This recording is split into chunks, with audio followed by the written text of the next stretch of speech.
All right, Gary Kordan, congratulations on receiving your first Emmy nomination as the production designer on Key and Peele. Thank you. How did it feel when you're welcome. How did it feel when you got the news you had been nominated? Well, first of all, I didn't think it was me.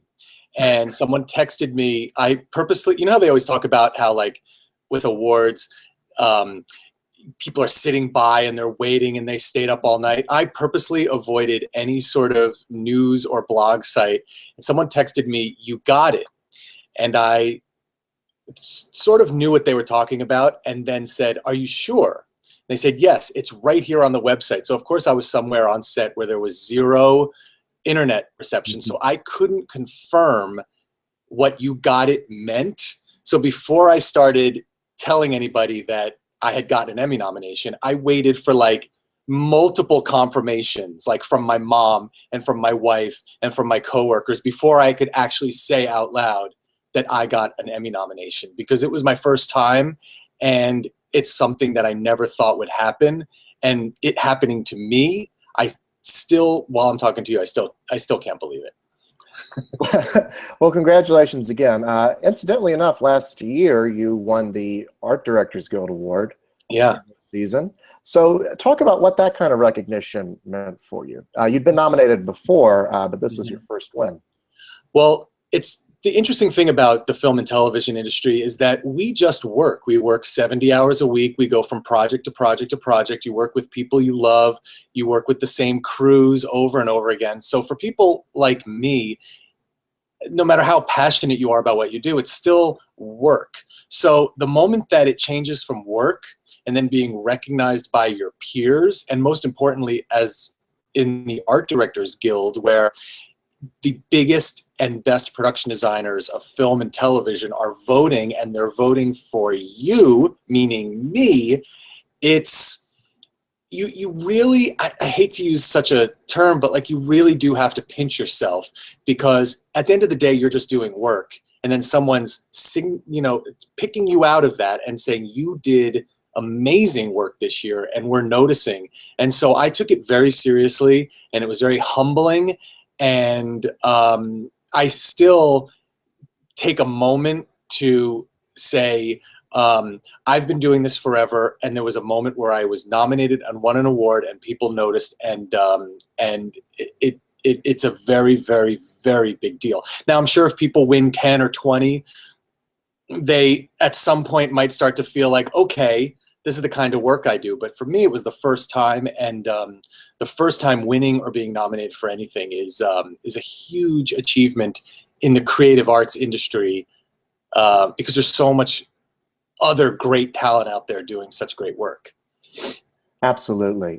So let's talk about Key and Peele. You've been the production designer on that show since the very beginning. Since the pilot. Yeah. How has, now that the show has come to an end, sadly, take us back throughout the years. How did your work and how did the show develop from season 1 to season 5? Yeah, that's a really good question, because you go on your job interview, and I knew who Jordan and Keegan were from Mad TV, and Mad TV has a specific kind of look, and I knew they were doing sketch, and I had done a few other sketch shows beforehand. So coming into that, you assume as a production designer that they just want to continue doing the look of sketch comedy, the style of sketch comedy, and the sort of brightness of sketch comedy. And in the interview, they were very clear that this show, they wanted to look cinematic.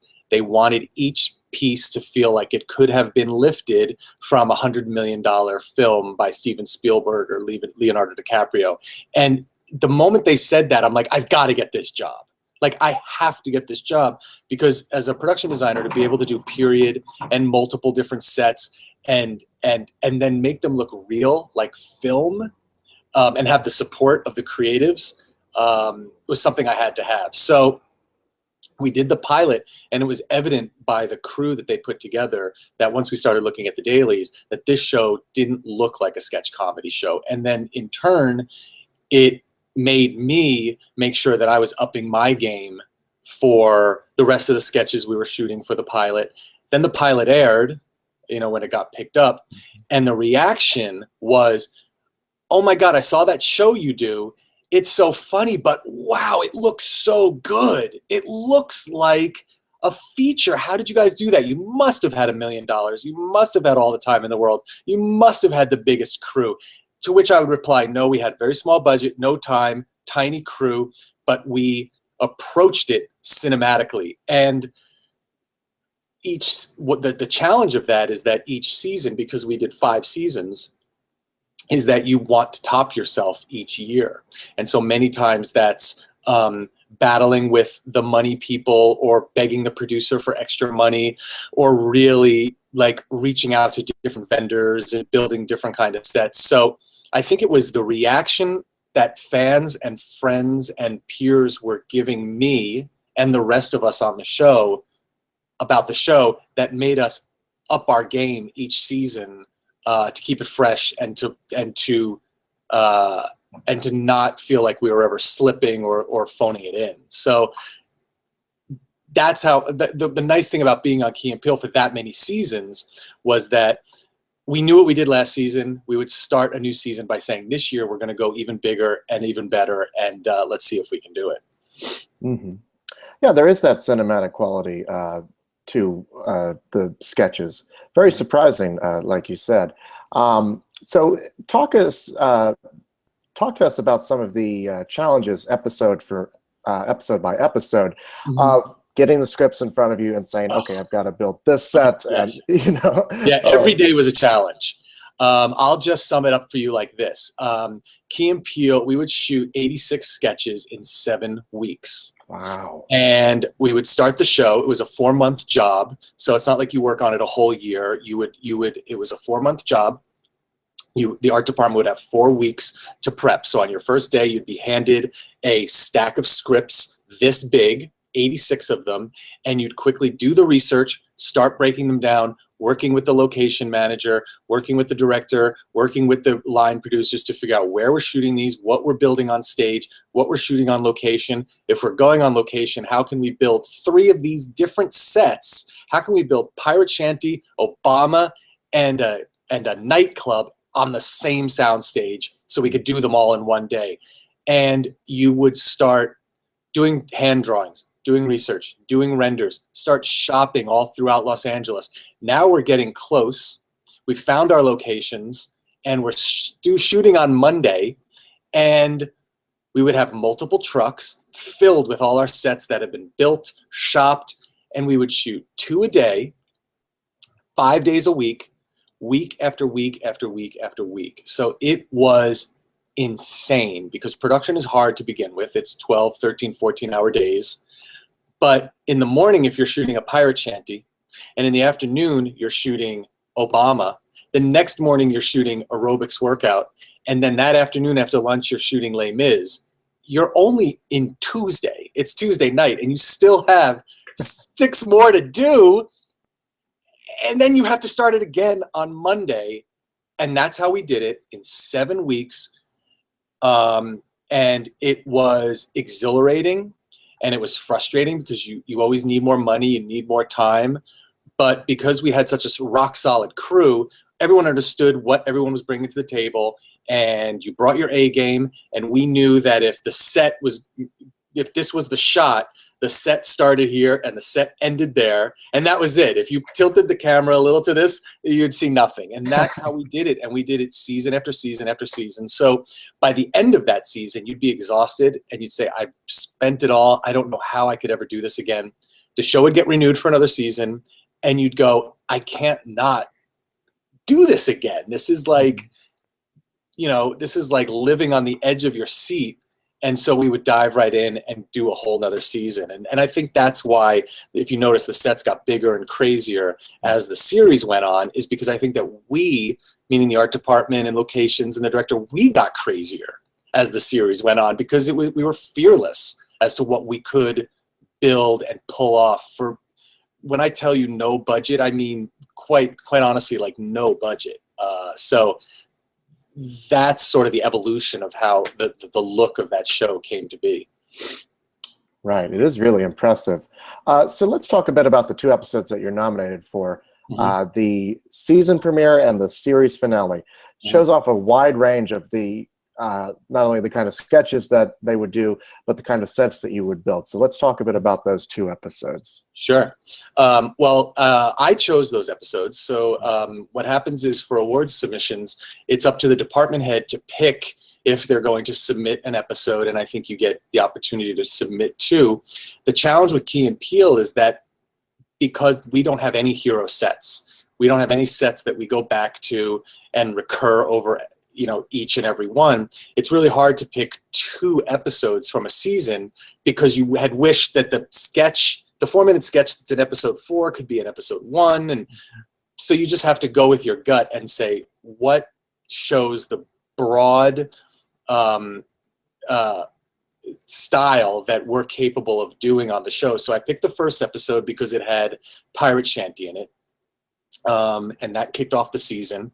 And the reason I picked that is because Pirate Shanty, to me, shows that there were department heads all in their A game, showing up to do a half-day shoot that brought a level of production value to a sketch comedy show that I've never seen before. And I almost, I don't even know if it can ever be done again on sketch comedy, because that was everybody bringing it, from the costumes to the set designs, to the bar, to the stunts of the woman swinging down from the 2nd floor, to the aging of everything behind the performers, to the stage build, and the fact that we loaded in at 4 a.m., cameras started rolling at 7, and that set was being struck at lunch. To me, that shows what the art department, costumes, and makeup that we're all capable of on that show.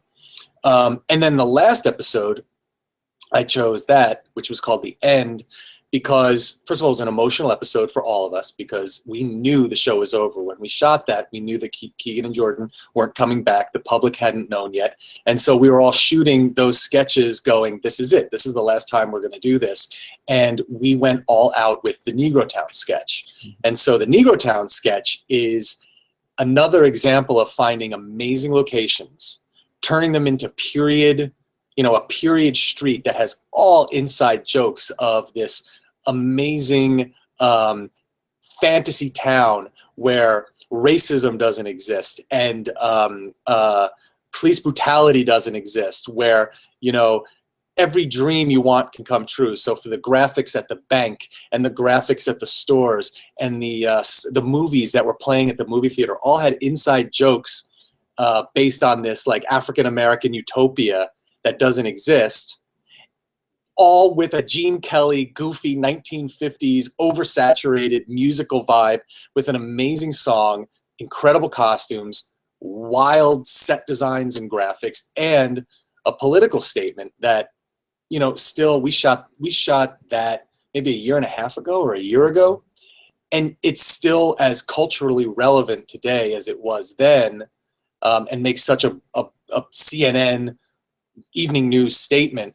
But it's a goofy musical with fun costumes and complete eye candy. So those 2 sketches are the ones I'm most proud of the season. That's why I chose those 2 episodes to sort of show to the voting community. They certainly do stand out, and they're both so very different in terms of color and light and design all over. Yeah. So looking back on the show now, its legacy, shall we say, now that it's been off the air for almost a year, what do you think its legacy will be? It's funny you say that, because I was just talking to our lead man, Yaniv. We're on a different show now, and we were driving back from a scout. We were talking about it, and we were saying that it almost feels like the show didn't get as much viewership and wasn't as beloved and noticed when it aired than it is now. I think the year that it's been off the air, or 6 months that it's been off the air, it's quickly become this beloved show that I think people miss. And I think the legacy is going to be that we, on the visually creative side, never looked at it as a sketch comedy show or a comedy. We never even looked at it as a TV show. We thought and behaved like we were making mini features every single $100 million features twice a day, 10 times a week. And the reason is because as funny as Key and Peele are, and as funny as the show was, each one of those sketches were dramatic in a way, or political, or timeless relationship problems that like felt to me like a drama sometimes, even though they were hilarious and they were wearing goofy wigs and stuff like that. We creatively treated it like serious masterpiece theater. Do you know what I mean? And Yeah. so I think the legacy will be that it's a show that will hold up and not feel dated online for a long time, because it was like a universal thing that didn't have a stamp on it that said, oh, this is, 2015 humor with these kind of looks and these kind of costumes. I think it's going to hold up as like a timeless sketch comedy show, but even more than sketch comedy, maybe even like a political statement of our times. That's how I'm sort of starting to feel about it when I rewatch sketches, which is an honor to be part of. I mean, who knew that I'd be part of that? I mean, it's just, I just took a job interview. Well, yeah, it's funny how those things work out, isn't it? Yeah. Well, thank you so much, and congratulations on your nomination and all your great work on Key and Peele over the 5 seasons. And thank you. You're welcome. It was a pleasure talking to you. Thank you. Fingers crossed. Fingers crossed. Bye-bye. Thanks, man. You're Great welcome. talking Have a to you. good one. Bye-bye.